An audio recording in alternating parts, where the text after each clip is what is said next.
Pessoal, vamos lá. Eu vou só compartilhar com vocês o link e aí eu vou começar. Espero que sejam bem, espero que dê certo essa gravação também. Esse primeiro paciente, ele é uma coluna. Então, coluna torácica, coluna toracolombar. Vamos colocando, né?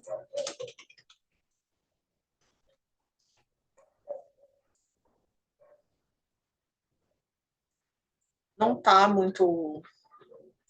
Ele tá meio arqueado, né? A gente não sabe se isso é devido à dor ou se ele é arqueado mesmo.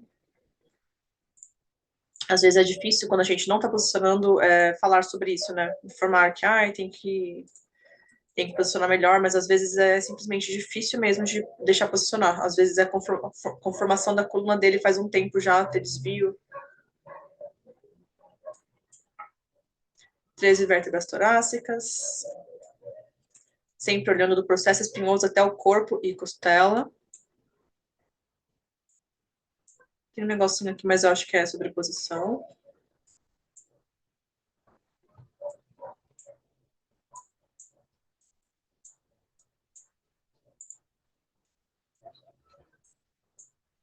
Eu vou só olhar uma coisa no livro para ver se não é minha cabeça falando coisas sobre ali em cima no arco dorsal.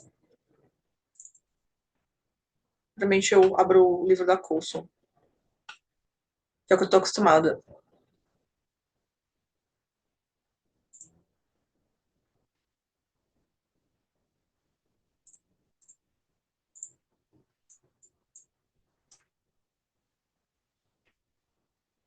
Eu achei mais evidente essa região aqui, mais alta do que minha cabeça estava falando, mas na verdade também parecido. A gente sempre tem que olhar os processos articulares para ver se tem artrose. E às vezes nós temos a pseudoartrose, que é um pouco mais dorsal, mas isso é normal.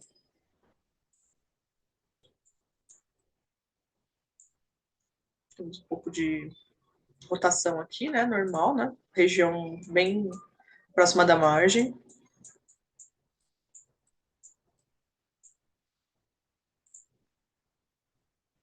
Duas torácicas? Né? Duas torácicas. Essa aqui mais retinha. Essa aqui um pouco mais retinha. Pessoal, eu tô com uma obra no apartamento de cima, acho que há uns 3 meses. Eles ficam batucando, jogando ferramentas no chão, então vocês vão ter que aguentar comigo durante o dia de hoje. Não sei se apareceu nas outras gravações, mas isso é constante, eu não aguento mais. São Paulo é uma obra eterna. Então aqui tá normal, né? Não está mais evidente. Ok. Bom, eu não vi nada. Vamos ver o que é o suspeito. Cheetos, 8 anos, está caminhando curvado. Percebemos que ele está curvado mesmo. Cadê? Curvado. Às vezes sente fraqueza e perde a estabilidade quando vai pegá-lo no colo. Apoiando as mãos pelo tórax. Apoiando as mãos pelo tórax. Ah, quando vai pegá-lo no colo, apoiando as mãos pelo tórax. E ele reclama de dor. Realmente ele está encurvado, só que eu nem vou falar sobre isso aqui, gente, porque eu não posicionei, então eu não sei se o técnico poupou o paciente porque ele estava com dor, se tentou esticar, o paciente não deixou. Se ele esticado, ele fica no máximo assim, então é bem complicado. Sempre olhem os processos articulares com muita atenção quando vocês virem algo assim, tentando entender se é algo em relação à articulação, né? Então sempre olhem com mais atenção ainda. Mas aqui eu não vejo nada. Geralmente, para luxar uma vértebra é necessário uma alteração bem importante na vida do cachorro, assim. Não é algo que simplesmente de um dia para o outro isso acontece. Então, esse laudo, retiro isso aqui, né? Porque eu não coloquei compatível com nada, provável com nada, sugestivo de nada, tiro isso. Vai ser o laudo do NDN. Esses laudos, eles tendem a dar problema. Acho que eu liguei minha câmera sem querer.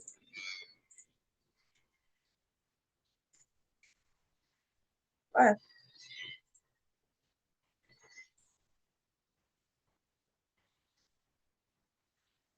é isso. Vou só avisar que tem uma tartaruga. Não sei se foi isso que avisaram no grupo mais cedo.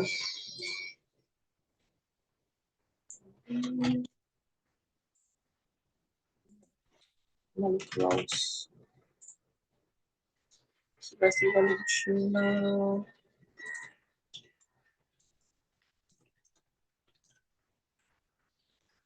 Rodolfo.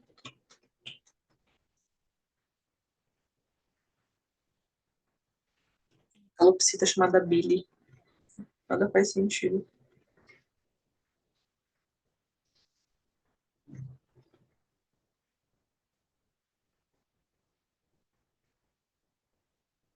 Hum,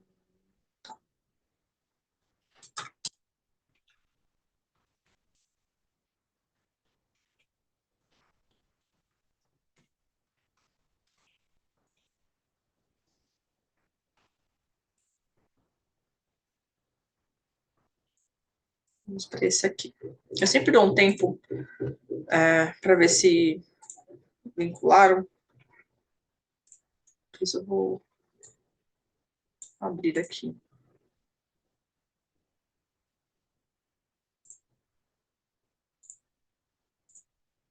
Nome de gato.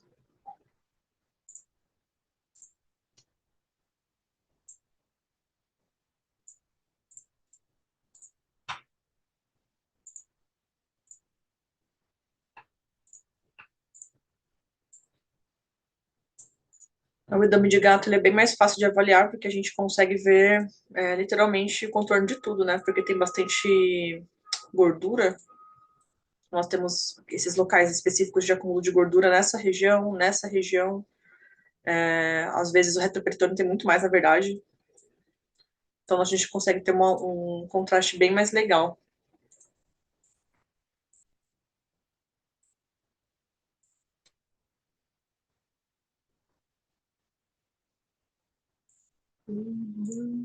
A gente vai para o checklist, né? Então, primeiro, fígado. Estômago tem gás. Um pouco de alimento, talvez. Tem uma área meio radiopaca aqui, não é externa. A gente já fica de olho nisso daqui. Às vezes o tricobezoar tá tanto tempo que ele meio que dá uma calcificada. Tem essas áreas pontuais aqui. Aí, sulitas renais. A direita é sempre mais cranial e a esquerda mais caudal.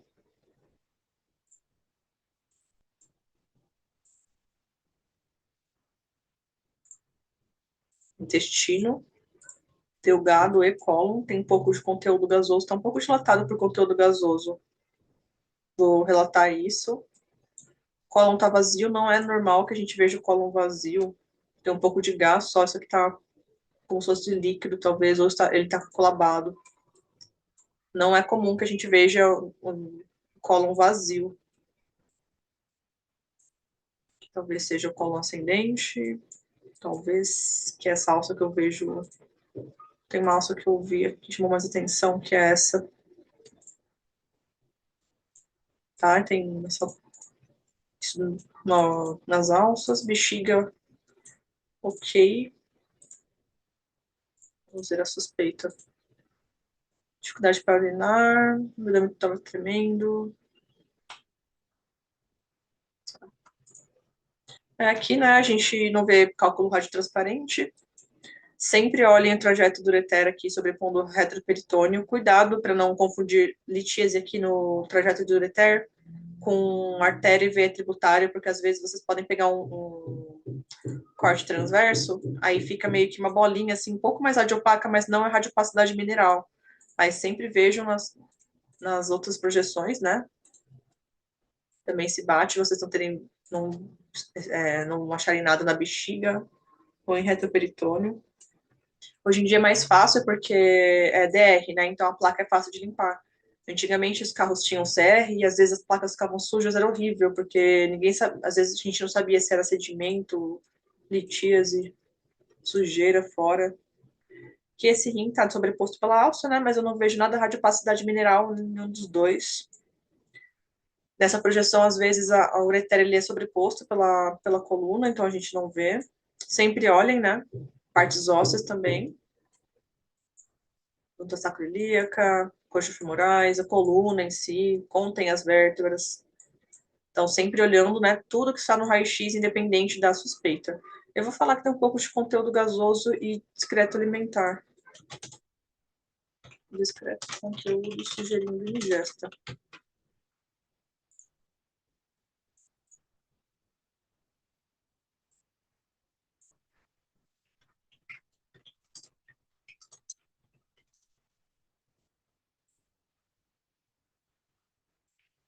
Tem reflexão.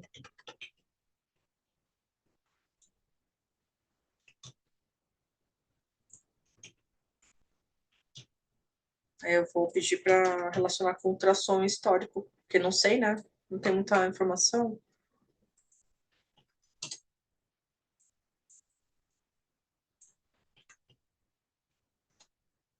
É mais fácil fazer, colocar aqui na observação para não chamar tanta atenção, porque às vezes não tem nada a ver com a clínica do paciente, é só um acaso.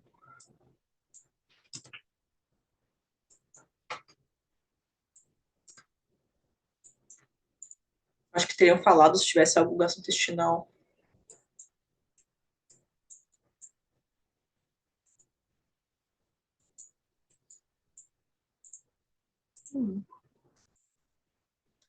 Mais um laudo X.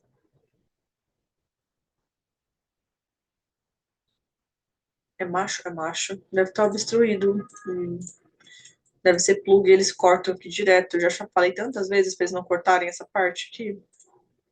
Não é comum, mas às vezes vocês podem ver algo no trajeto aqui da uretra. Eu vi poucas vezes na vida, mas às vezes acontece.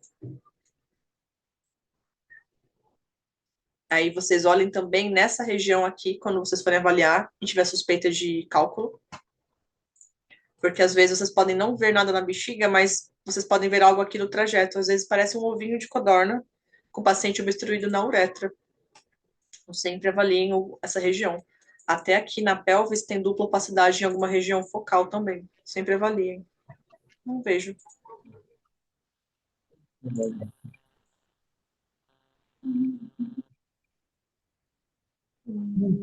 Esse é o silvestre. Ai, um crânio. Opa.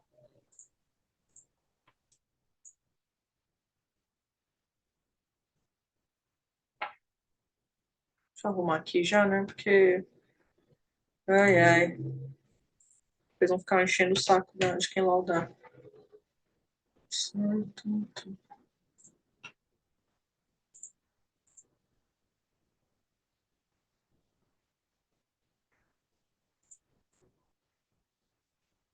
Max.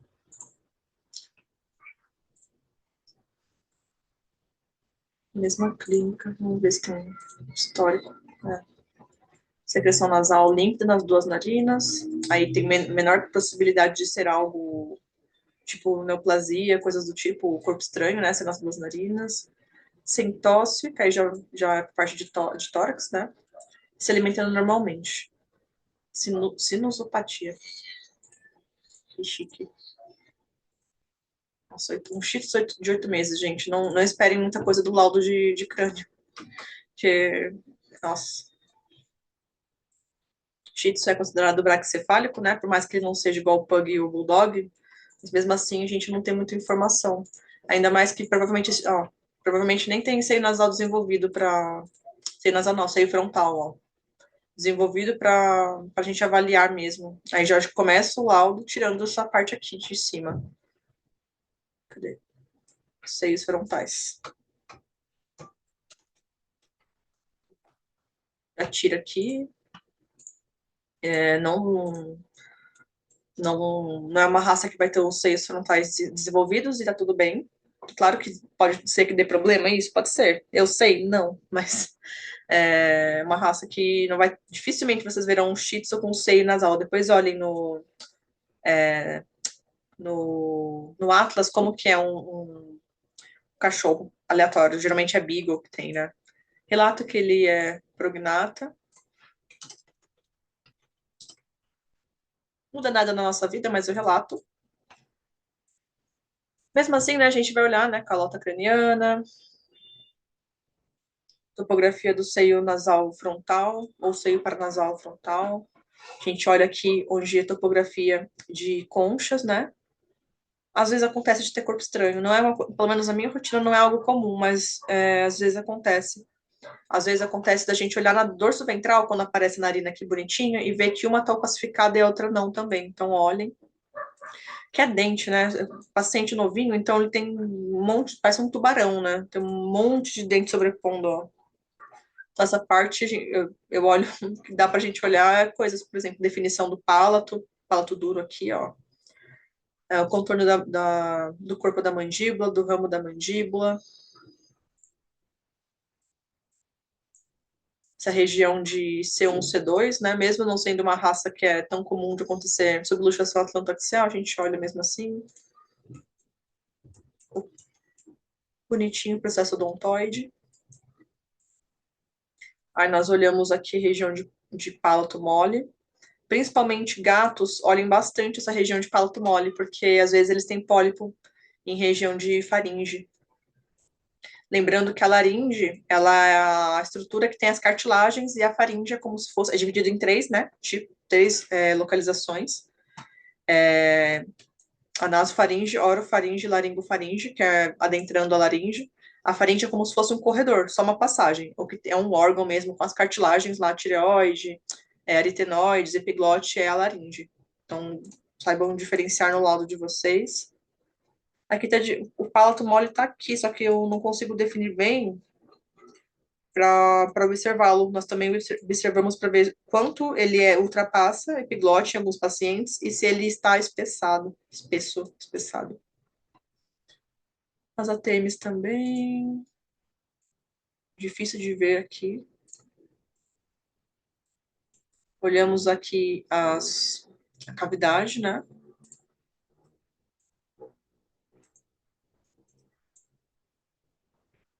A cavidade parece, eu vejo simetria aqui. Não é uma coisa tranquila de olhar, pelo menos não para mim.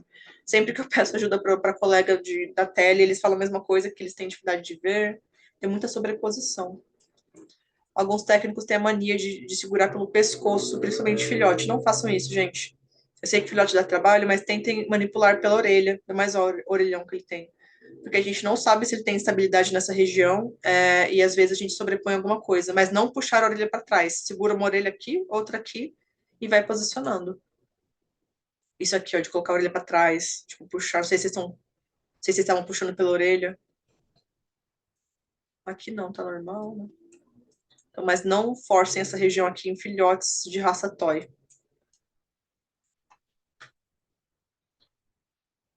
Hum, nada que me chame atenção. Aqui eu nem vejo cavidade nasal direito, com a sobreposição da cabeça. Nem vejo. Eu perdi já. 3, 6, 9, 12, 13. Microchip.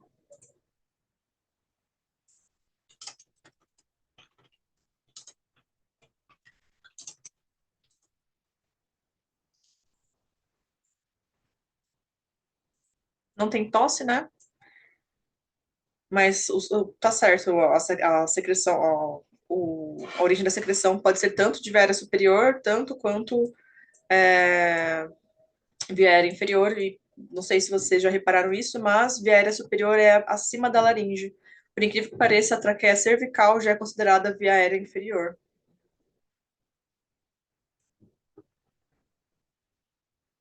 Nada que chama atenção. Bastante comida. O clínico geralmente pergunta o que é isso, a comida. Fígado ultrapassando discretamente aqui, mas ele é um filhote, então é totalmente normal. Eu só coloco discretamente. Aqui eu vou tirar essa parte de envolvimento de vias aéreas superiores, né? Porque a gente já viu que lá a gente pede acompanhamento radiográfico. Se o clínico achar interessante, talvez seja o timo. Provavelmente é o timo, tem uma pontinha aqui. Às vezes aparece em paciente mais velho, mas não tem importância, assim, ele fica posicionado aqui nessa região, no lateral. É claro que eles podem ter timoma, mas às vezes simplesmente gordura naquela região ali.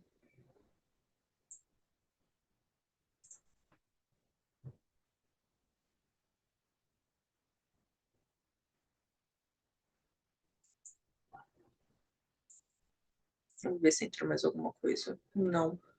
Geralmente a Mari faz a sexta comigo, ela entra um pouco mais tarde. Eu vou pausar a gravação e aí, assim que voltar, eu retomo aqui, para não ficar fazendo um vídeo gigante. Não sei se alguma coisa passou batido. Vamos ver. Tudo feito. Não laudar. Aí, meia-noite e 59 vai ser laudado, como vou avisar no grupo.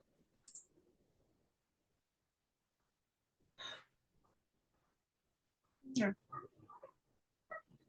Vamos esperar, então.